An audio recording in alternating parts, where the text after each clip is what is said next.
Grant, why don't we do a roll call and see if we have anybody outstanding that's missing? Absolutely. I'll call everybody out alphabetically. If you can just indicate if you are in attendance, of course. Member Johnson, we know is here. Member Beattie. I'm here. Member Brady. I'm here. Member Billsma. Member Billsma. All right. Member Clark. I'm here. Member Kuhn-Peterson. Present? Member Cridlin. Yes, I'm here. Member Fior. Present. Member Foster. Present. Member Halinga. Present. I understand Diana Houston is not able to attend. Diana, are you there? You're correct. She's not able to make it today. Member Ingrao. Member Ingrao. Member Kwal. I'm here. Member McKenzie. Present. Member Metcalf. I heard him earlier. Member Metcalf. Gone to get a coffee. It'd be Member Rapley.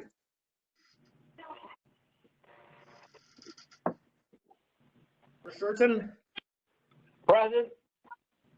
And as you mentioned, Member Smith is not in attendance. Member Steele. Here. Member Woodhouse. Here. And Member Wright. Here. Perfect. Thank you, folks. Thank you, Grant. Okay, folks. Just before we start, I need to do a couple of housekeeping things just to help out, hopefully to make our meetings go a little bit smoother. I really want to thank Jeffrey, first of all, for all his hard work. He's a manager into the watershed department, and here he is, our main IT guy, and he's gone above and beyond. Thank you so much, Jeff. So before we start the meeting, I need everyone to turn your phone to mute, or if you're on video, turn your microphone to mute. It's down at the very bottom of your screen, and it's the first bullet on the left. So please note that although we're not streaming this meeting live, the meeting is being recorded, and an audio video recording will be posted on the Mpca website as soon as possible. If I feel at any time that you're making comments or questions that should belong in camera, I will stop you. As I stated in my earlier email, we're having 3 meetings back to back. The first meeting is to pass the bylaw that allows this meeting to happen through teleconferencing and video.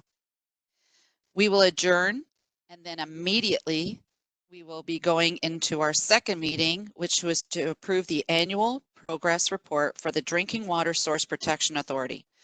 We will then adjourn again and immediately start the full board authority meeting. Please stay online for all 3 meetings. Do not hang up. Do not X out your screen. In fact, if you get confused, don't worry about it. I will tell you when to X out and to hang up.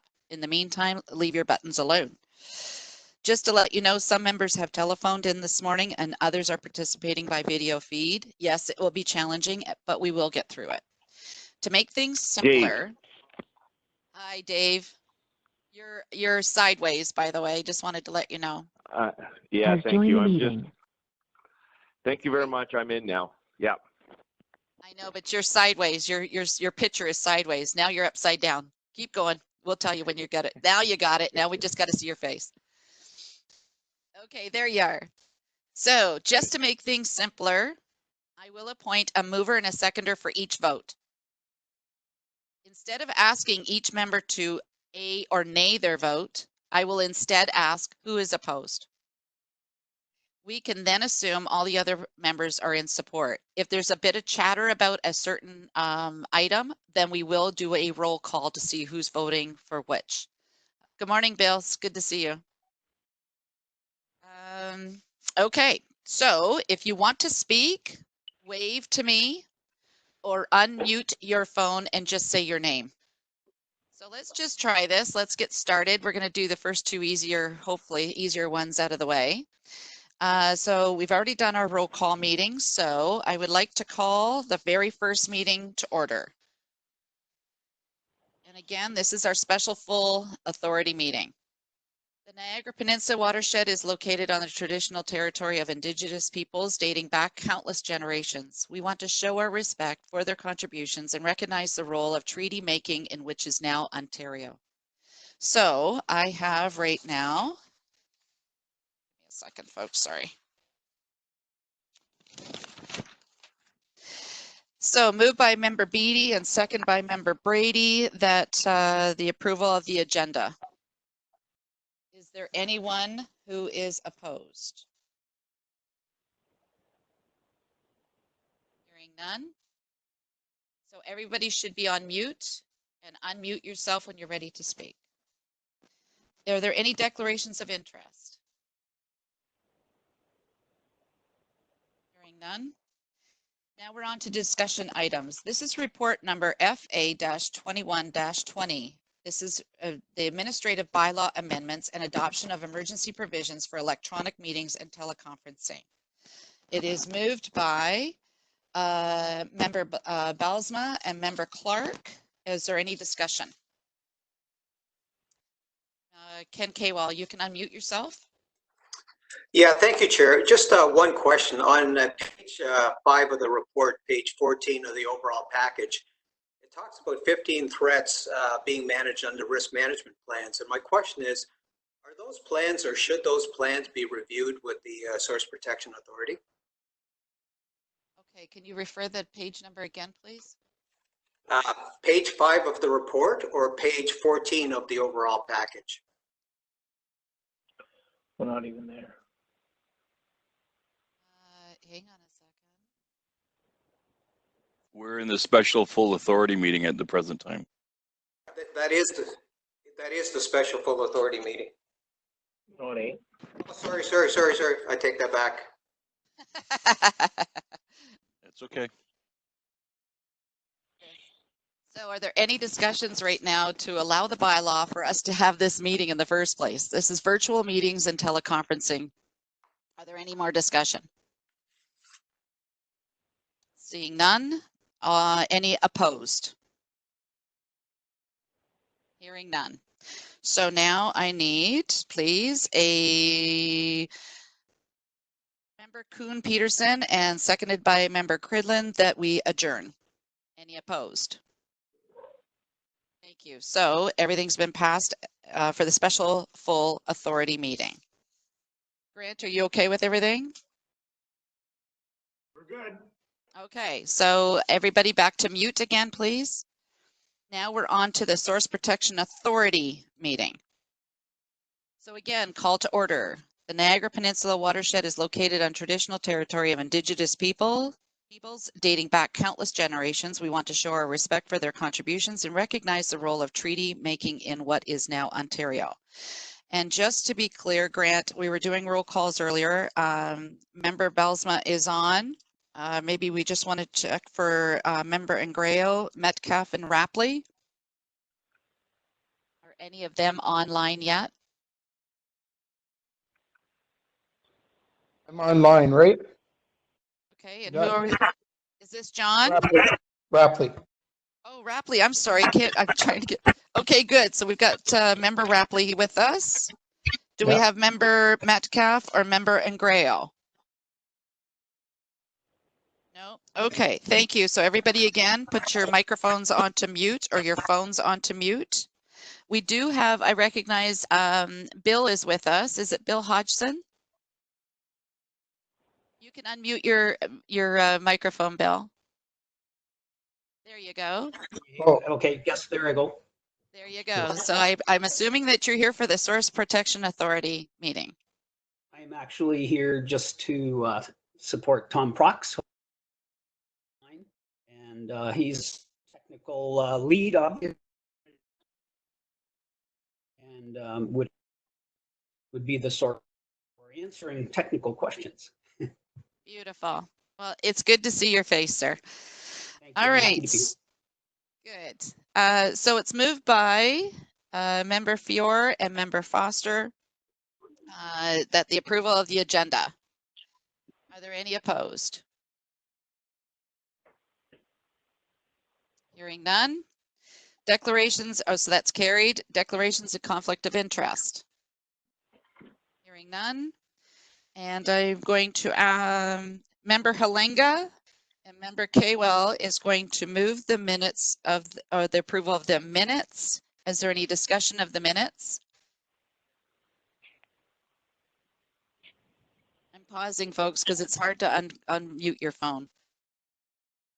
Seeing none and hearing none. So that is approved. And we go to correspondence, moved by Member McKenzie and second by Member Rapley, that we receive the correspondence. This is dated February the 21st, 2020.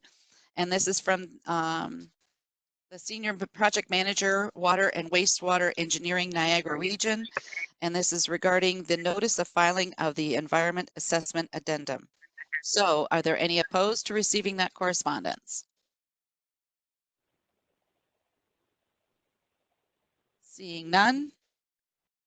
Now we're going to discussion item. We're going to put it on the table first, and we have Member Shurton, seconded by Member Steele. Is there any discussion about the report? And if you are on phone, just unmute your phone and say your name. So Chandra, I'm going to come to you, please, if you would unmute, and if you want to do a bit of an introduction, just to give an overview, and then we can approve and move on. Madam Chair, thank you. Good morning, everyone. Thomas Pork, our project manager, and Steve is online. So either of them can provide an overview on this report. I'll ask them to do that. Thank you. It's such a wonderful piece of work, so we don't want to rush through this. Thomas, you're on. Yes, good morning, everyone. Can you hear me okay? Okay, so what I have here before you is the annual progress report for which is required under the Clean Water Act. This report was sent to the Source Protection Committee. We actually held our own teleconference meeting back in March, and they approved this report. And then now, just based on the our rules, we bring it to the Source Protection Authority for the final approval and review. So in this report, you will find that there's actually 4 documents, which will all be submitted to the Ministry of the Environment, Conservation and Parks. And each of those 4 documents summarizes our annual progress in implementing the Source Protection Plan for the Niagara Peninsula Source Protection Area. So the first document is the annual progress report. This is actually the public-facing report, which gets posted on our Source Protection website. It concludes that the Source Protection Plan is progressing well and that all of our policies are implemented. If you recall from last year, we had 1 outstanding policy which had yet to be implemented, but now we are completely 100% implemented with all of our plan policies. The next document in this package is the status report, or the implementation status report of each policy. It's a very lengthy document, but basically it highlights each policy within our Source Protection Plan and how it is being implemented. And then the third document, which is the summary, which is more preferable to look at. It's a small, short document that just highlights the number of policies we have and how many of them are being implemented or not implemented. And you'll see that we're at 100%. Because all of these documents are filled out using an online reporting tool that the Ministry of the Environment, Conservation and Parks provides to us, there is some nuances. So you'll notice on the, if I can bring it up, what page quickly. So this is page 38 of 76 of the package. You'll see 45 significant legally binding policies are implemented, and then 4 of them are no response or not applicable. I don't know where those no response or not applicable comes from, because I did not submit any that are not applicable. So it just must be a nuance of the online reporting tool. We are 100% implemented, and you will see further on in the document that we have 22 significant non-legally binding policies. They're all implemented. We have 2 moderate and low threat policies which are implemented, and 4 non-threat specific policies also all implemented. And then the final document is the supplemental form. So this is a document that the Ministry of Environment Conservation and Parks requires, which just has a bit more detailed information. A lot of it actually comes from our risk management official who's employed by Niagara Region, and it details the work they conducted for the previous year. So how many inspections did they do? Did they have to issue any orders to certain property owners that might not be in compliance, and so on and so forth. And you'll find all the details of what went on in 2019 in that supplemental form. I hope that provides enough information, but I'm happy for if there are any questions from any of the members.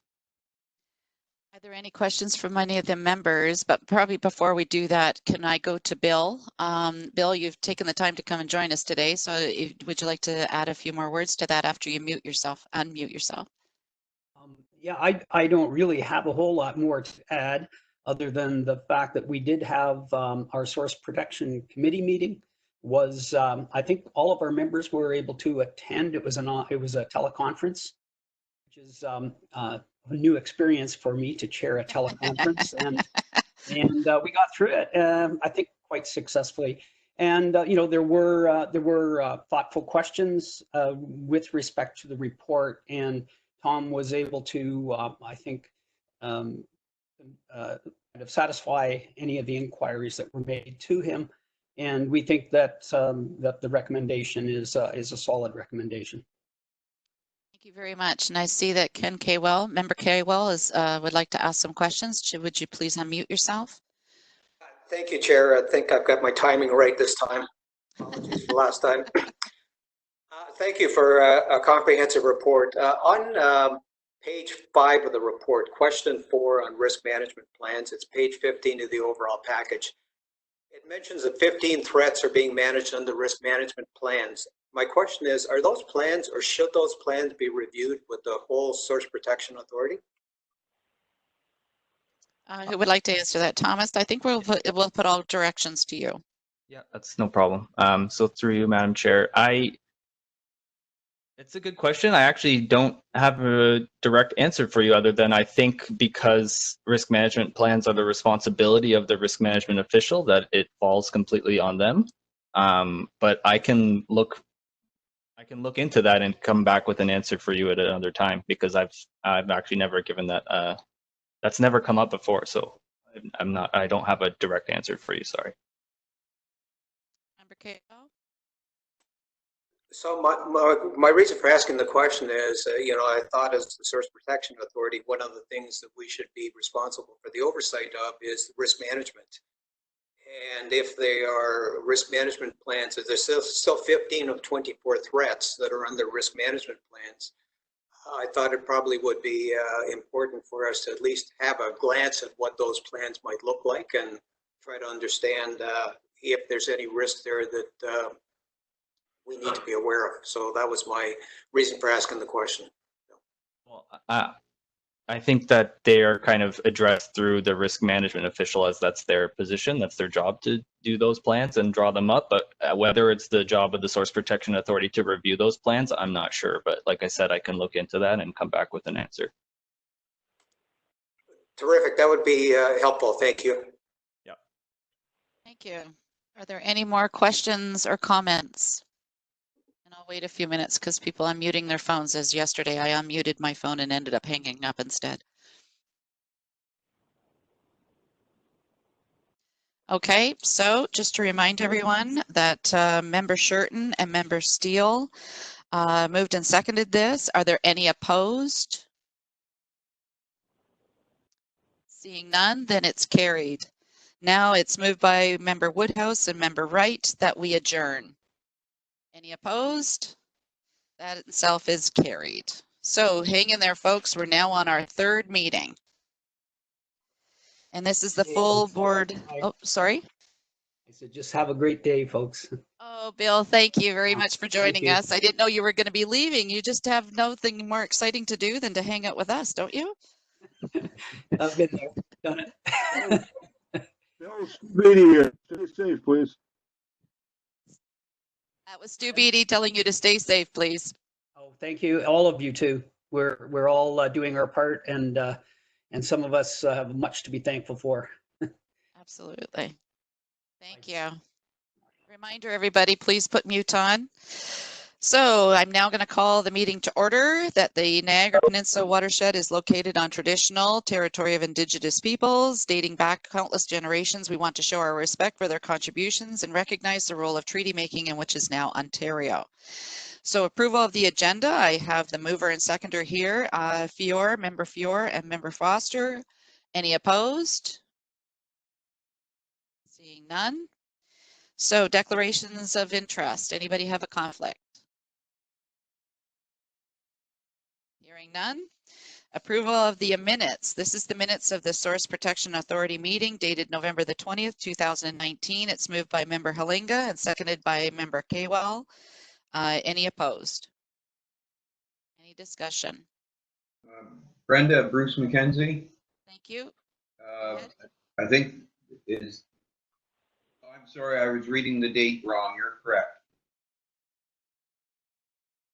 All right. Okay, hang on a second. I've screwed up a bit here, guys. Faster. Actually, you know what?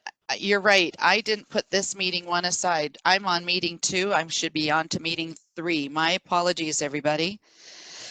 So again, it is moved by okay, well, sorry. We're trying to keep this all in written because you're not signing any of your mover and seconding, so we want to make sure we get this right.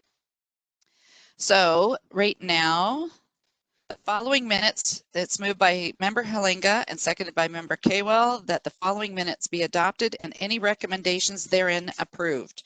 Minutes of the full board authority dated February the 19th, 2020. The closed session minutes of the full authority, a meeting dated February the 19th, 2020. Minutes of the audit and budget committee meeting dated March 12th, 2020. And the minutes of the public advisory committee meeting dated March 12th, 2020. Are there any discussion right now on approving those minutes as they are written?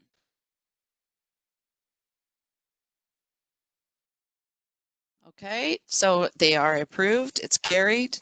So now we've pulled out the governance committee meetings on purpose. This is the approval of the minutes of the governance committee meeting dated February the 26th, 2020. So just to note, during that governance committee, there was a schedule of minutes, a schedule of meetings for standing committees and for the full board authority meetings. And they were all slotted to be at certain times and certain days. We have pulled that section out for the current time because we're changed our meetings to Thursday morning to accommodate a lot of us who are doing cyber meetings on Wednesday mornings.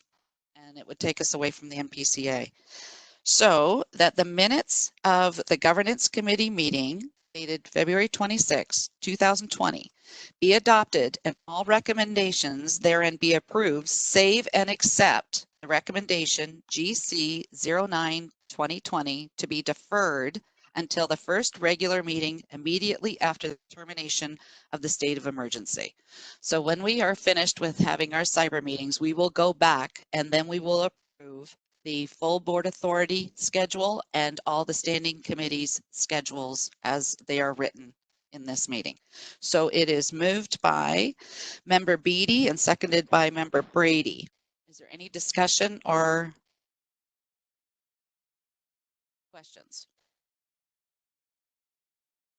If you're on mute, you need to. Okay, thank you. So it's carried.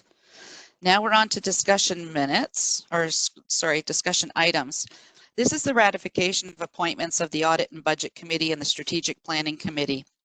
This is basically a housekeeping issue, folks, so I just wanted to remind you of that. It's moved by Member Balsma and seconded by Member Clark that John Metcalf be appointed to the Audit and Budget Committee, and 2, that Member Diana Hewson be appointed to the Strategic Planning Committee. Are there any discussion or questions? Any opposed?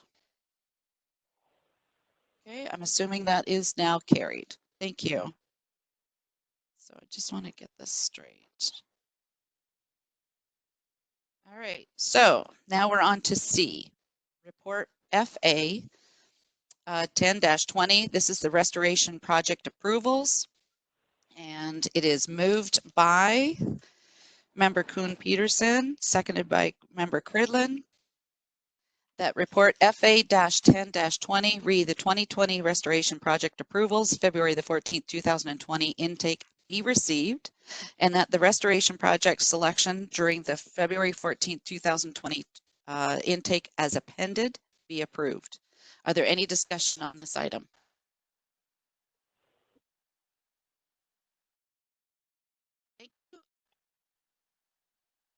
I could barely see, is it Helinga?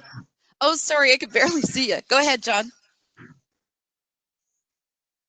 Okay, Member Helinga? Yes, Jack. Sorry. Yeah, just Jonathan Graham has joined the meeting. Just a question for staff. And in that table, there are a large number of applications, and the funding percentages vary significantly over all of the applications. And can staff identify what criteria is used to establish each of the types of restoration projects?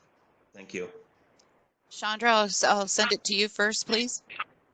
It will be Jeff who will explain this. Thank you, Madam Chair. Thank you, Jeff. No problem. Can everyone hear me? Hello?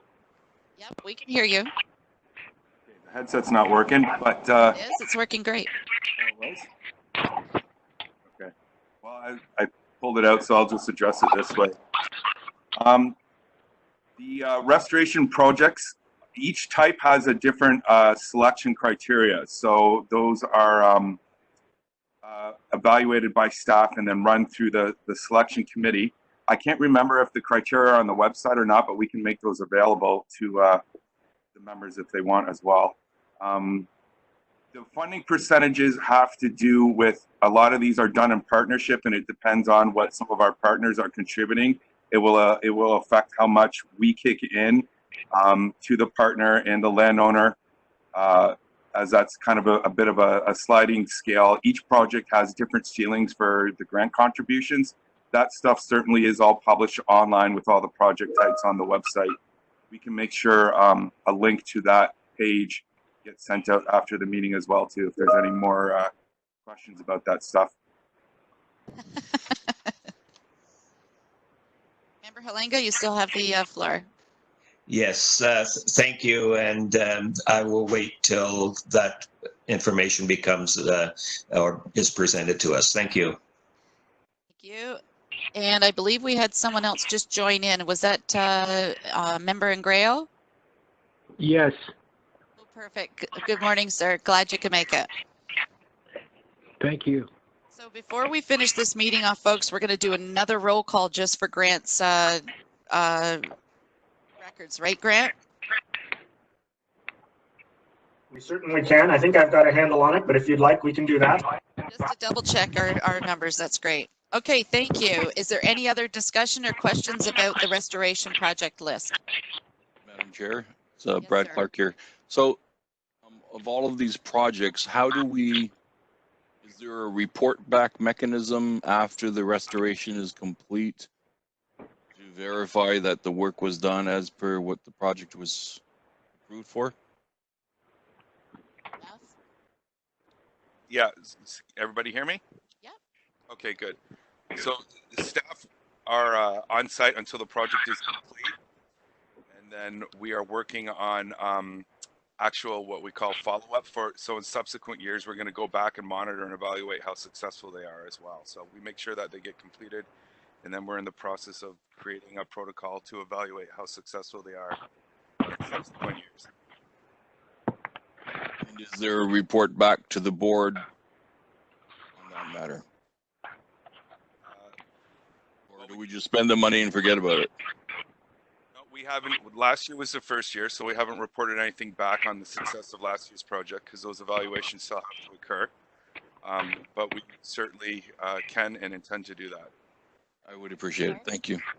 Thank you. Can I ask everybody to please make sure you are muted, because I have a feeling that we're going to start losing some feeds because it's draining the system. And I think Member Mackenzie, are you muted? I am. No, there you are. Now you are. Perfect. Okay, thank you. Are there any other questions or comments about the restoration project?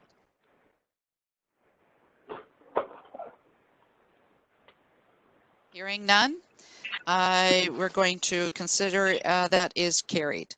Now we're on to the NPCA procurement policy. So it is moved by Member Kaywell and seconded by Member Fiore. That report FA-18-20, this is the NPCA procurement policy, be received, and that the NPCA procurement policy as appended in report FA-18-20 be approved. First off, Lise, you and your gang did an amazing job. We were at budget and audit and financing, and you did a really good job on this. I'd like to actually ask Member Kaywell to introduce some of this and make his comments as the chair. Great, thank you very much, Chair. As the briefing note states, there was a discussion at the November board meeting about unsolicited proposals. It was referred to the Audit and Budget Committee, which met on March the 12th. Just to set the context, the Auditor General noted in her report that unsolicited proposals policy was established in July 2014, and that her report also noted that accepting unsolicited proposals is not a common practice among conservation authorities, and actually cited two that specifically state that unsolicited proposals are not to be accepted. This is what led to recommendation 20 of the AG's report that's noted in the background session of the briefing note. The Audit and Budget Committee first discussed whether or not the NPCA should accept unsolicited proposals. Management noted that a number of Niagara municipalities, including the region of Niagara, do accept unsolicited proposals. The committee agreed that there might be benefit that could accrue to the NPCA from these proposals and are recommending that the NPCA continues to accept them. In an effort to streamline the policy framework, management are also proposing the elimination of the unsolicited proposals policy and incorporating the controls from that policy into the procurement policy. That is what the Audit and Budget Committee reviewed, and that is what's before you today for that the Audit and Budget Committee is recommending for you today for approval. The committee also discussed the oversight controls and are satisfied that an annual report will be provided to the Audit Budget Committee on sole sourcing, emergency purchases, and unsolicited proposals. The briefing note also addresses the review of legal services that is to report back to the Governance Committee. This was also discussed at the Audit and Budget Committee, noting the recent joint RFP between Lincoln and Grimsby for legal services. Management have indicated that they will consider this approach in developing the competitive bid for vendors of record of legal services. Finally, the Audit and Budget Committee will be updating its terms of reference to provide for an annual review of this policy. So with that, Madam Chair, I'm quite happy to open it up to questions for any of the members for either the committee or staff. Thank you, and I will initially direct all questions to Lise, being the author of this report. So are there any questions or comments for the staff? Madam Chair, it's Brad here. Thank you, Member Clerk. I don't have any questions. I do want to thank staff and acknowledge the work of the committee. I think they found the right balance in the procurement policy and specifically on unsolicited proposals. So we didn't ban them outright. We enable them, but under certain restricted situations with the authority to the CAO. So I was very pleased when I read the document, and I want to thank them for that. Thank you. And before, are there any other comments and questions? I'd like to go to Chandra, because Member Smith had made mention that there are some green initiatives into this procurement policy, but Chandra would just like to comment further on the green initiatives. Chandra? Thank you. Good morning, Madam Chair. Good morning. Madam Chair, Member Smith called me 2 days back, and he is not here today, but he wanted me to bring this to your attention. He's already communicated with you. Members is of the opinion that having considered the climate emergency piece at the board in the past and our commitments to climate change, he did acknowledge that the policy addresses, green procurement. There is a section there, but it doesn't go far enough. And one of the recommendations in my discussions I made to him is, at this point, I think the policy does provide staff high-level direction to do the right thing. And also it applies to green procurement as well. However, to provide further direction to staff in that area and on these specifics, what we can do is develop green procurement guidelines. And many organizations have done that. It's not new. So the policy stands as is, and for more operationalization of the policy, we can develop green procurement guidelines, and it shouldn't be a huge task for staff to do that. So we will address that, and that's all. Thank you. Thank you, Chandra. I really did want to get that for the public record. And I know that you've got this all in your resume. You've done this before, so you just have to copy and paste, right? Just joking. I'm kidding. No, that's so not in the record. No, it's not. So, Lise, thanks again for you and the gang for doing such an amazing job for that good balance that Member Clark had talked about earlier. And thank you, Member Kaywell, for your comments. So, any others questions? Any other comments?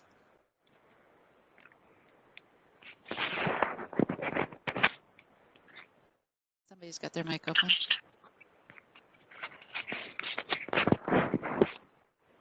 Okay, hearing none, so I'm assuming there's any opposed. And can I remind everyone to please mute your phone or mute your screens? That's why we're getting some feedback. Okay, so now we're on to, so I'm assuming that's carried. Report number FA 19-20. This is the delegation of authority policy. The motion as printed is Member Foster and seconded by Member Halenga that report FA 19-20, the delegation of authority policy, be received, and 2, that the delegation of authority policy as appended in report FA 19-20 be approved. So is there anyone here that would like to speak to this or make comments? Questions? Member Kaywell. Thank you, Chair. This too is a recommendation coming forward to the board from the Audit and Budget Committee.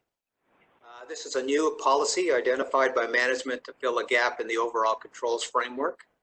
The policy delegates specific elements of the board's authority to enable decisions to be made by those persons who are in the most appropriate position to assess financial, market, operational, and reputational risk.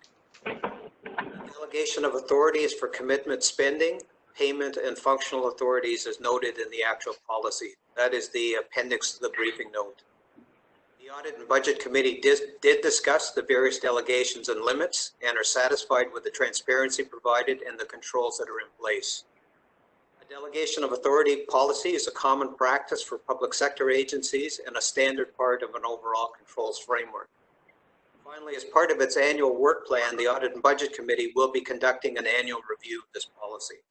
So with that, quite happy to have any questions from the members for staff. Thank you, Chair. Thank you.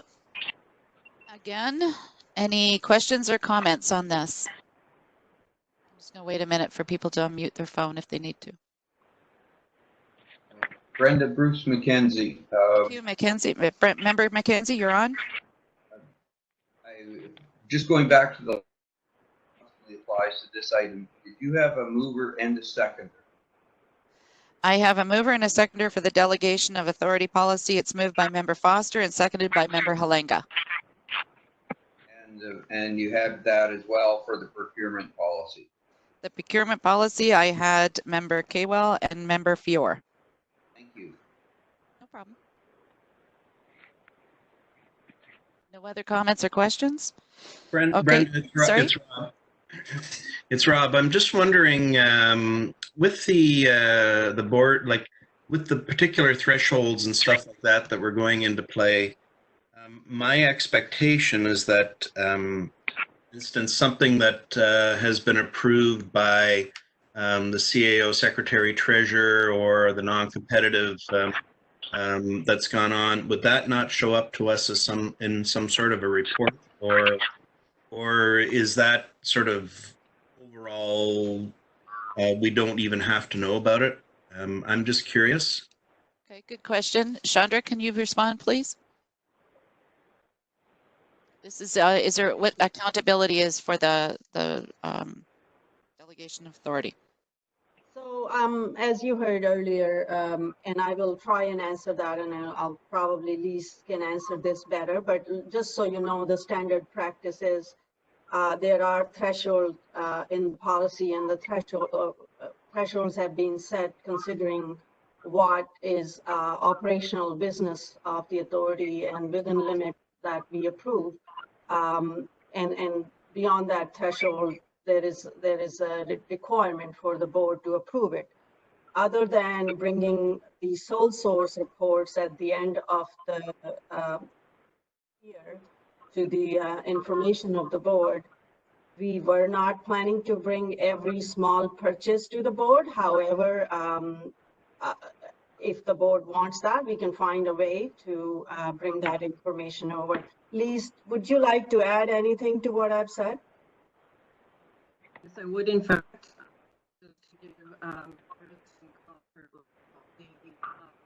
Procurement authorities are spelled out in the procurement policy itself, and the reporting back to the board on non-competitive policy will go back to the board on an annual basis. The document itself spells out the authorities within and delegation thereof in an ever-increasing threshold, so that decisions of a certain magnitude would come back to would require board sign-off regardless. So that's the control that's in place, so that any issues that should be beyond staff authorities to approve would come to the board to allow for a good balance of on an operational level. I can throw in a question to this, and by the way, I have no issue around goods and services, the approved thresholds and things moving along, because we go through a budget process to get that in. The only thing that and I found this at the municipality level, and I'm finding it with the NPCA as well, the only thing that we really have control over as a board are the board approved capital projects. And so, like, I look at the competitive procurement process, and between 50 and 250,000 can be signed off by the CAO. I think that's kind of important that that information comes back and at least be acknowledged at the board level. It's not that the board has any right or a decision-making process on whether or not it was an appropriate approval. But the thing is that we should know that it's actually happened. So what I'm saying is that, like, for instance, for Chandra, you should, at least as part of your monthly report that you're giving to us, identify those capital projects that have been approved and are moving forward. I just think it's just one other level of accountability that we at the board at least know what the heck is going on. So that's my thought process with that. Okay. If I can Thank you, Chandra. Oh, sorry, Lise. Thanks. Checks and balances, Lise. Yes, my apologies, Chair. So what I'm going to suggest, Member Foster, is that the delegation of authority policy is structured such that board-approved capital projects do indeed go to Chandra to approve the disbursement thereof. If and there's no mechanism in the policy for it to come back to the board, but what may suit the board is that when we report on capital projects as staff to the board, we can include a section on the authority that's been delegated to staff to in settlement of those board approved capital projects, so that you would see the status of the project as well as the disbursements that are related to it that fall where the delegation of authority policy was used. Would that meet the members? Would that work for you? Well, that's actually exactly what I would like to see. So thank you. That, and it's not, it has nothing to do with it coming back to us for approval. It has everything to do with us to seeing that it's actually occurred and happened. So that's perfect. Thank you, Lise. That's exactly what I would like. We will implement that in our capital reporting. Thank you. Any other questions or concerns or comments? Okay, so it's already been moved and seconded by Member Foster and seconded by Member Halenga. Any opposed? Seeing none, it's carried. So now we're, Madam sorry. Chair, separate from that motion, shouldn't the board adopt a resolution directing that the disbursements come back in the capital projects? I can take that as a motion as for direction. So how about, since you've just talked about it, why don't you move it and we'll second it by Member Foster, that the capital projects get reported back to the Member Foster brought it up, so perhaps he should move it, and I'd be happy to second it. You know something, Brad? I'm more than happy to go behind you. So it's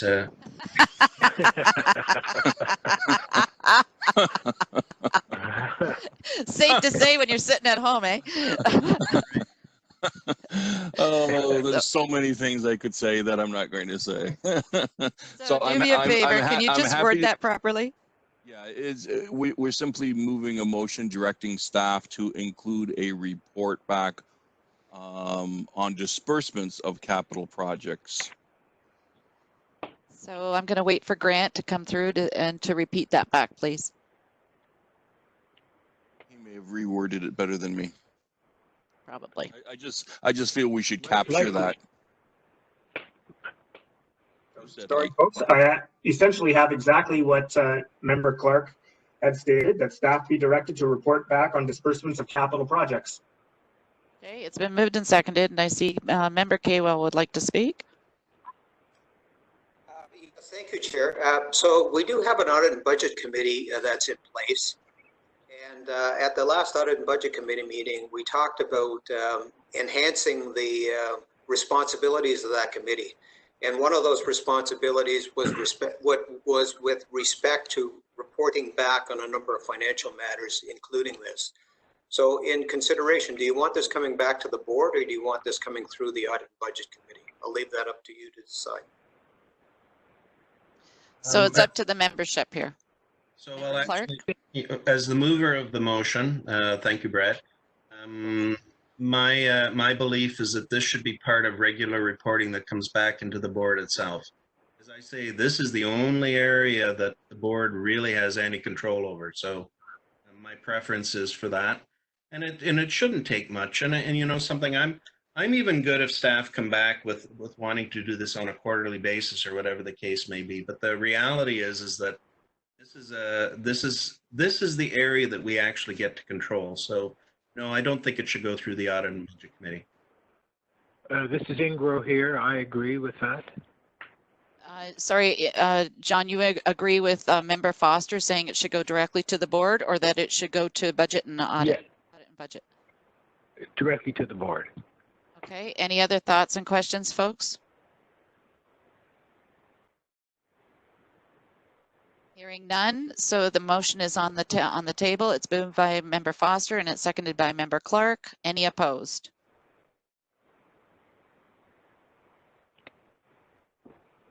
Seeing and hearing none, it is carried.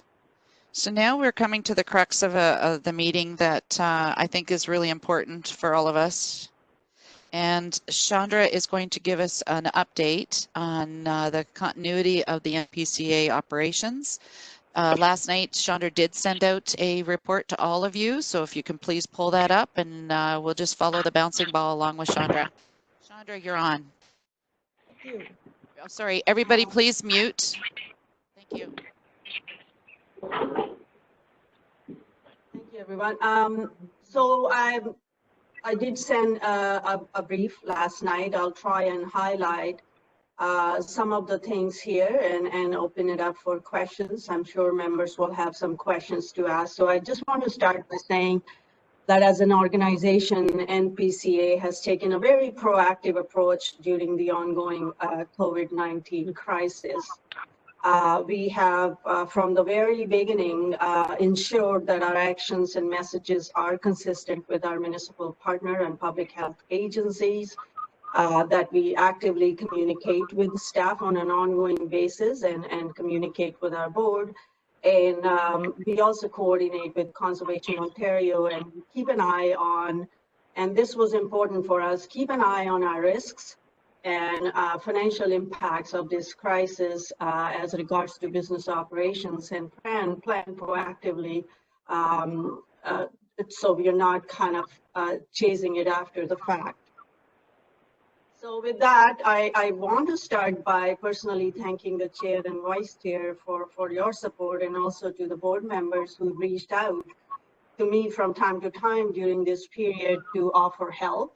I really appreciate that. I feel supported and staff feel very supported. So this briefing is focused around 3 key areas of our business. First, I'll talk about business operations, then human resources, and followed by financial impacts. In terms of business operations, I have communicated with you in great detail in the previous briefing, so I'll just highlight some of the important things. I want to ensure that a robust business continuation plan and policy is in place within NPCA. My senior team, all the directors and manager of human resources and communication, we meet as a pandemic committee every other day or every day as required, and take action on critical issues. I want to highlight to the board members, as you're aware, that our conservation areas are closed. There is some confusion between who is enforcing what, and I want to make sure that you are aware we have limited number of enforcement staff, and they are focused around planning and development issues and planning files. So with that in mind, we are not enforcing our conservation areas. Staff are currently monitoring, observing, and reporting the activity to our municipal bylaw officers, who have been, I must say, we've received a lot of support from our municipalities, and they're working hand in hand to help us enforce where it's needed and provide blockages and stuff. So with that, the other point I wanted to bring to your attention is staff are really equipped to work from home, and majority of staff are working from home, except for a few who need to come into the office and do essential activities. And we were able to, and thanks to Jeff and Lisa and their team, turn our whole analog phone system into a digital phone system very quickly and efficiently with the help of SciComm. And this is significantly helping staff to work from home. Our planning and development and enforcement staff are really hard at job, I must say. We have seen an increase in the amount or volume of development applications as compared to last year. And we're also seeing some increase in the activity across the watershed, where enforcement officers have to go on site and check what's happening. And I understand 2 days back, we had to issue a notice of violation. Our field staff, who are essential field staff, who are out there working in conservation area on maintenance and other issues, as well as our enforcement staff, are all equipped. We are providing them letters to confirm their field work is essential and they're part of this organization, and the letter is signed by myself. So if somebody stops them, they have enough evidence to show what they're doing in the community. So with the release of revised essential services list on April 3rd by the province, as you know, our seasonal campgrounds were listed on that list, and that has a huge impact on NPCA revenues. And I'm going to talk more about that. So we're waiting and watching. If we are able to still get our campgrounds running by June or July, we can still offset some of the deficits or revenue in revenues. However, if we are not able to do that this year, then we are anticipating significant impact from that. So we are watching that and communicating with our patrons. I'm not sure. If Rob Shurton phone is has not left the meeting.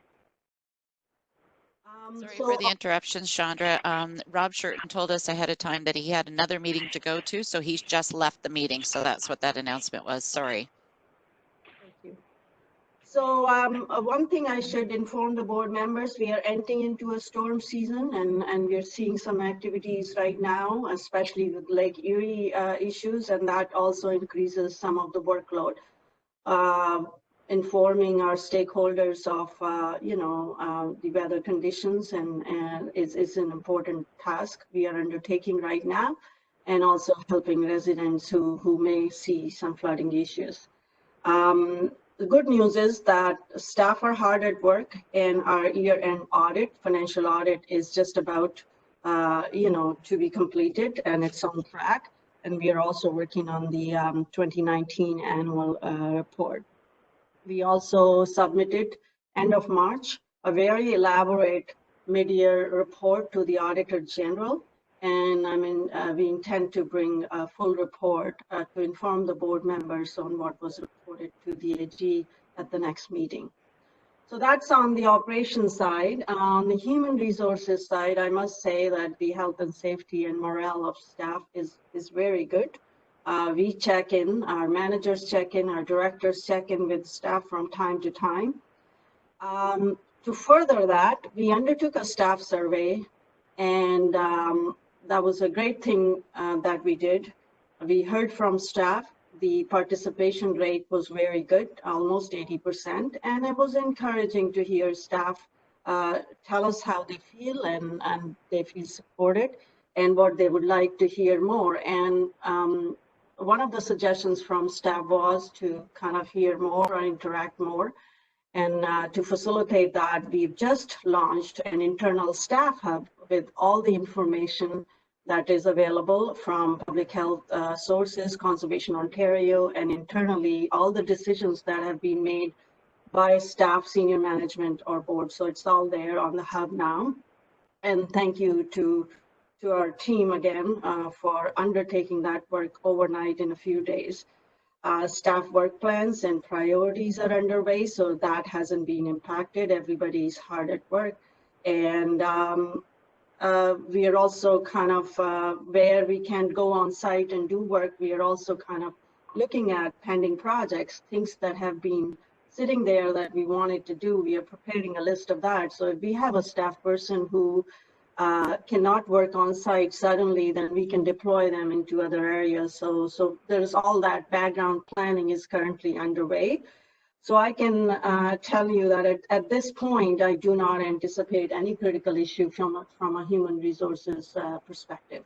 And we were very proactive and smart to not bring any seasonal staff on board. We did do the interviews. We have they are on standby if everything gets better and we have to hire staff to work in the areas, we can put that in place right away.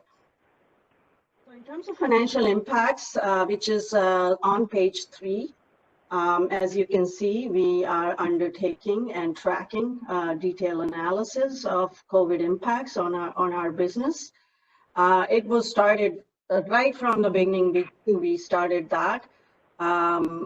We are doing the preliminary and analytics currently, and a full assessment, I would say, will not be known, like I said, in the camps. If we are able to open the camps, we will know what the impacts are, but we are waiting and watching, and hopefully by May, we have a pretty good idea of what our financial impacts will be on the business. So keeping that in mind, that yes, there will be some financial impacts, we are also working on a pandemic budget. And once we know where the financial impacts will be, we have a multi-pronged approach to address that. We are looking at internal efficiencies and cost savings where we can, where we're looking for funding support opportunities outside to offset revenues, wherever if there is a federal or provincial opportunity in leverage. We are keeping an eye out on that. We are also alternatively or redirecting revenue sources or mechanisms. We're tracking incremental expenses. If we can stop those, we are doing that, or save some money there, we are doing that. So everybody, all the directors, so we have a great team there. We're all looking at our budgets and trying to find money where we can to offset this at the end of the day. And personally, I think reserves are there. We have a good reserve, but at this point, that is the last resort we will go to. We are not planning to dip into that. We are keeping an eye on the cash flow, revenue, expenses, all of that proactively. We are also keeping an eye on emerging risks and any insurance information that's coming our way from Conservation Ontario or from other places. And we are also exploring funding sources, like I said. So those are from on the finance side of things. Other than that, we are on the communication side, we are communicating to the public. We are launching an external site in a day or so, soon, in a few days. I am one of our staff from flood management, and we attend weekly briefings with Niagara region stakeholders and provide input there and take information back to our team. I'm also attending on a regular basis briefings with Conservation Ontario and sharing best practices with other conservation authorities as they emerge. I just want to end by commending NPCA staff. What an impressive team we have. Everybody has stepped up here and working in cooperation and overnight. Sometimes I feel like staff are working more now from their homes than we've ever worked, because we are carrying up our regular business, and on top we are doing all the COVID stuff. So that's an excellent support. And I do want to end by saying, like, we all have our own challenges at home in this difficult time, but staff and with board member support, NPCA has been able to maintain excellent standard of customer service, and I'm really feeling privileged to be part of this team. Thank you. I'll take any questions right now. Thank you. Member Balsma, you're going to have to unmute yourself first.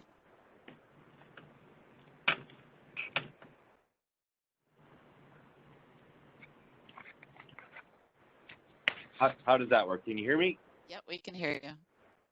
Okay, thank you very much. I just wanted to say that it was very fortunate that we were able to have the awards night ceremony, and I think that was proof in the pudding that the NPC has put all the past behind us. We were very able and capable from a public perspective to be able to handle this new crisis. So I'm very glad that event did carry forward. We got to host that before everything was shut down. I think it gave some public assurances that that this organization's back stronger than ever and able to handle the current crisis. So again, I'm just overwhelmed that Chandra and staff have been able to move forward in an effective way, and I'm very pleased to hear that it's working well. So thank you again, Chandra and staff at large. I couldn't be more proud of you guys. Thank you. That's all I wanted to say. Thank you, Dave. Very well said, and thank you for your leadership in this past year as well, because you had a part of that. I see that Bill Rapley has got his hand way up in the air. You might want to adjust your camera next time so you won't have to raise your hand so high. Mel, Member Rapley.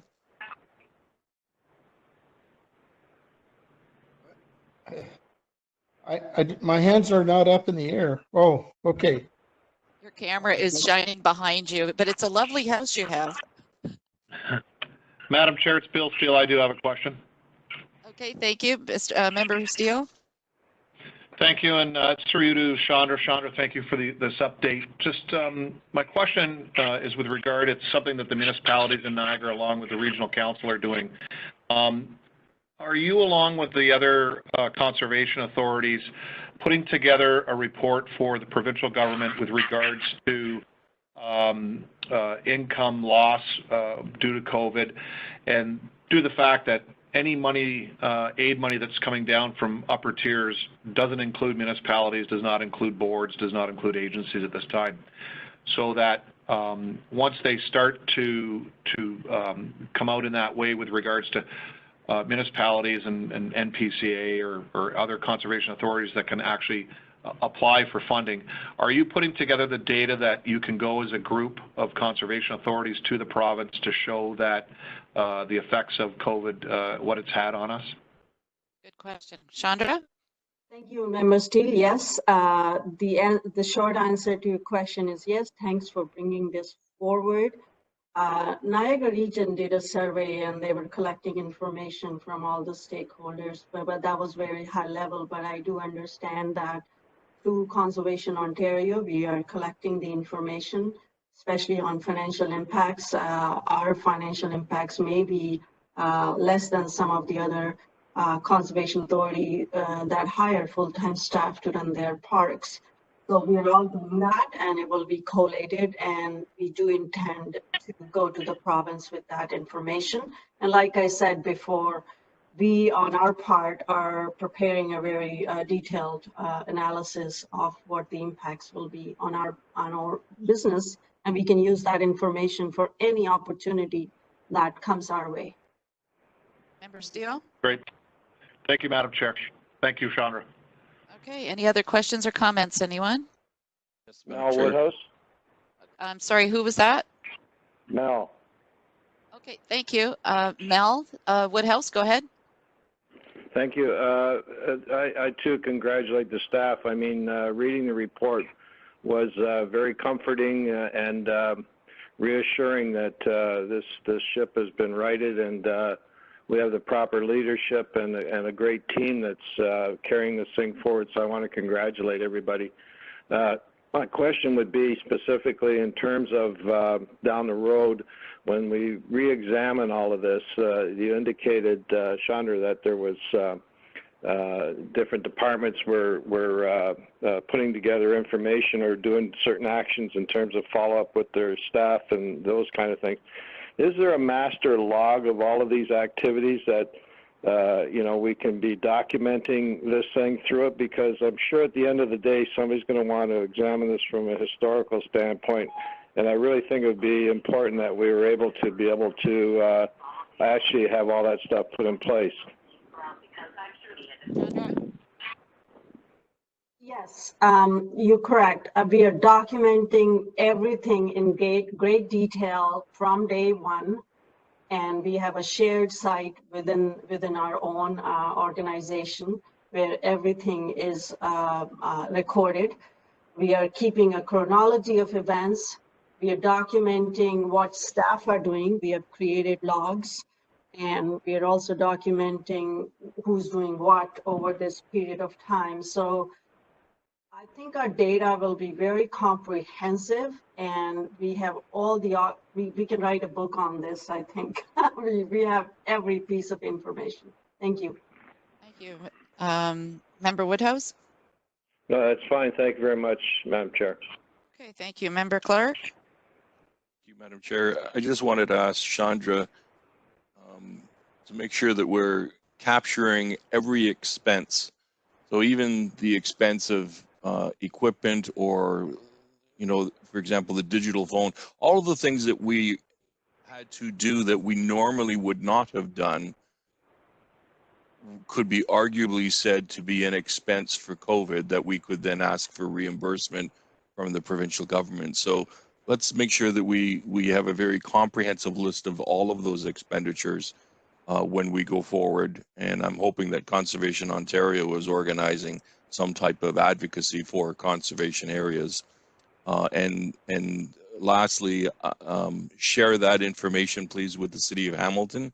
I know that Councillor Ferguson specifically requested, he's the chair of the Hamilton Conservation Authority, specifically requested that our general manager of finance at the City of Hamilton reach out to the agencies and boards to learn about what expenditures that they were having as a result of COVID, so that we could also, as a city, advocate on behalf of our agencies. So, Jill, those are my comments. Thank you very much, and excellent report again, Chandra. Glad you're there. Thank you. Thank you. Any other comments or questions? Okay, thank you, Chandra, and to the senior staff. You guys have done amazing. I think everybody can admit we're just flying by the seat of our rear ends right now, but I think that we're doing it quite well. So it's been moved by Member Ingrao and seconded by Member Mackenzie that we receive Chandra's presentation. Any opposed? Seeing none, hearing none, it is carried. So before we adjourn, folks, I just have a couple of things before we wrap up. Well, thank you for everybody to getting through 3 meetings on our very first virtual meeting has been amazing, and I appreciate all your patience. Also, I appreciate everyone's wonderful words of encouragement and support for our staff. When we seem inundated with sad news, scary news, it's really important for me, and I think for all of you, to share positive thoughts to the very people who are going to ensure that the NPCA is going to come out on top of all of this. So before we adjourn, John Ingrao, are you still on? Yes, I am. Okay, I would like you to stay on. We're all going to adjourn shortly. Please stay on because Renee needs to get a quote from you for the staff brochure that we have. And then we're going to send it out to everyone right after this meeting. But Member Ingrao, we don't have your words of encouragement. So if you can compose that in your mind just for a minute. Is there anybody else who would like to do any comments or questions before we log off? Brenda, it's Rob Foster here. Just a very, very quick update on the foundation. Oh, lovely. Yeah, obviously, this whole thing has knocked us right on our ear as well in the processes that we were going to be doing. Just to let you know, we are going to be meeting in May virtually, obviously, and Gail Wood is on our board as well. We've been busy going through policies and procedures in and around the foundation. So I'm hoping at our next board meeting, we'll be able to report a little more fulsomely on where we're at with the foundation and maybe talk about what we're doing in light of this fun time we're going through. So. Yeah, thank you very much. I think before we log off, Grant, one more roll call just to ensure we got everybody through this meeting. The only one I'm missing actually is Member Metcalf, but maybe we can just put out a call for him. Is Member Metcalf on yet? No. So Grant, are you okay with the roll call? We have everybody but Member Metcalf. Fine with that, except I think I'd like to confirm that Member Shurton hasn't returned. Member Shurton? No, he did say he had to leave at 10:30, and that was about the time he logged off. Perfect. I'm good. Okay, anybody else with comments or questions before we log off? It's Bill Rapley, and I just wanted to make a comment. As you know, I'm always very concerned about environment and everything. And in the last few weeks, in Niagara at Large and other publications, there's been a mention that the Ford government was going to move ahead with not controlling pollution and all that end of it, similar to what Donald Trump has done, and also that there wouldn't be the public review of proposed developments and things like that in the past. Now, I'm not sure how factual that is, but I am concerned. I'm just wondering if I could ask everybody to pay attention to the areas you're in, and if there is anything strange like that, that somehow we're made aware of it, because the waterway pollution is, in the long run, we don't want to head in that direction at all, for sure. Thank you. Anyone else? Madam Chair, just to that issue, so my understanding, and I think we were briefed on this last week, the provincial government is consulting with municipalities, conservation areas, et cetera, on the proposed regulations for Bill 108. And I know the city of Hamilton and I know Niagara has provided comments, and we're waiting to see what the actual regulation is going to say so that we can actually comment on it before they implement it. So I suspect those comments that were raised are likely coming from all of that process. Thank you, Member Clark. Anybody else before we log off, please? Hearing none, seeing none, I'm going to call for an adjournment. It's moved by Member Rapley, seconded by Member Wright, that we adjourn. And anybody opposed? Hearing none. John and Grayo, remember to stay on. Everyone else can. Okay, everyone else can hang up and X out of your screen. Thank you again, everyone. That was wonderful. I know Grant and I were both having fits over this, but we're glad we got through it. Thanks, Brenda. Thank you. Thank you, Brenda. Good job. Everyone. Thank you. Stay safe. Okay, Mr. Ungreo. Yes. Okay, I'm go here. ahead. Do you have a couple of thoughts? Is Renee still on?